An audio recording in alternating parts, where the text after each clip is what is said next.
ভয়ঙ্কর রূপ নিচ্ছে ডেঙ্গু। ২৪ ঘন্টায় হাসপাতালে ভর্তি হয়েছেন ৩২৯ জন। সবচেয়ে খারাপ অবস্থা বরগুনায়, আরও একজন মারা গেছেন। বরগুনায় মৃতের সংখ্যা বেড়ে ২২ জনে দাঁড়িয়েছে। নতুন করে আরও ৭৮ জন আক্রান্ত হয়েছেন। মোট আক্রান্তের সংখ্যা দাঁড়িয়েছে ২৩29 জনে।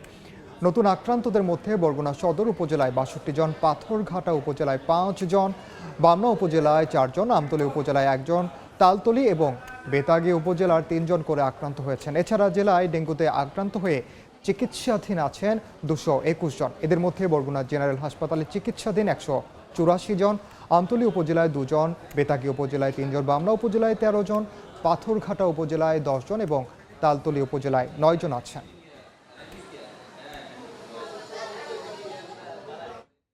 এই মুহূর্তে বরগুনা জেনারেল হাসপাতালে আছেন সহকর্মী সাইফুল মিরাজ। ডেঙ্গু পরিস্থিতির সবশেষ খবর জানতে সরাসরি যাচ্ছি তার কাছে।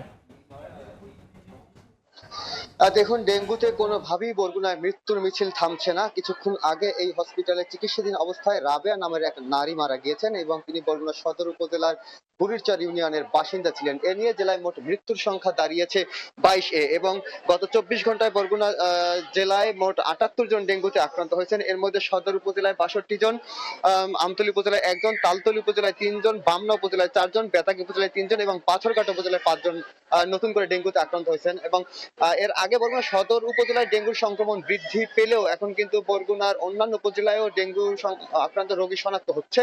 এর ফলে কিন্তু স্বাস্থ্য বিভাগ চিন্তিত হয়ে পড়েছে। স্বাস্থ্য বিভাগের কর্মকর্তারা আমাদেরকে জানিয়েছেন, বরগুনায় এমনিতেই জনবল সংকট রয়েছে। এমন অবস্থায় বরগুনা সদর উপজেলা ছাপিয়ে যদি অন্যান্য উপজেলায় ডেঙ্গু আক্রান্ত রোগীর সংখ্যা বৃদ্ধি পেতে থাকে তাহলে চিকিৎসা সেবা পেতে হিমশিম দিতে বেগ পেতে হবে তাদের। অন্যদিকে বরগুনা পৌরসভায় মশক নিধন কার্যক্রম জোরদার করা হয়েছে, পাশাপাশি পরিষ্কার পরিচ্ছন্নতা অভিযান কার্যক্রমও জোরদার করা হয়েছে। কিন্তু সে তুলনায় কিন্তু ইউনিয়ন পর্যায়ে পরিষ্কার পরিচ্ছন্নতা অভিযান কিংবা মশক নিধন কার্যক্রম বেগবান করা হয়নি। এছাড়া ইউনিয়ন পরিষদগুলো এখন পর্যন্ত অতটা সতর্ক হয়নি বলেও স্বাস্থ্য বিভাগ আমাদেরকে জানিয়েছেন, যার ফলে কিন্তু পৌরসভায় ডেঙ্গু আক্রান্ত রোগীর সংখ্যা কমলেও ইউনিয়ন পর্যায়ে ডেঙ্গু আক্রান্ত রোগীর সংখ্যা বৃদ্ধি পাচ্ছে।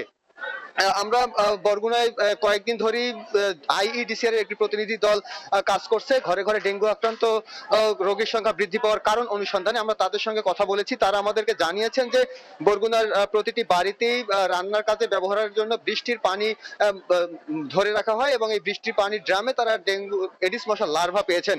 তারা আমাদেরকে বলেছেন যে সঠিকভাবে পানি সংরক্ষণ না করার কারণে বরগুনায় আসলে ঘরে ঘরে ডেঙ্গু আক্রান্ত রোগীর সংখ্যা বৃদ্ধি পাচ্ছে এবং বিষয়টি তারা ইতিমধ্যে জেলা প্রশাসনকে অবগত করেছেন। বরগুনার জেলা প্রশাসক আমাদেরকে জানিয়েছেন যে আইইডিসিআর এর পরামর্শ অনুযায়ী বরগুনার প্রতিটি বাড়িতে স্বেচ্ছাসেবকদের পাঠিয়ে সঠিকভাবে পানি সংরক্ষণের পদ্ধতি সম্পর্কে অবগত করা হচ্ছে এবং পরবর্তীতে তারা এই বিষয়ে আইনগত পদক্ষেপ গ্রহণ করবেন। তো এই ছিল বরগুনা জেনারেল হাসপাতালের ডেঙ্গু সংশ্লিষ্ট খবরের সবশেষ আমার কাছে। সরাসরি যুক্ত ছিলাম বরগুনায়।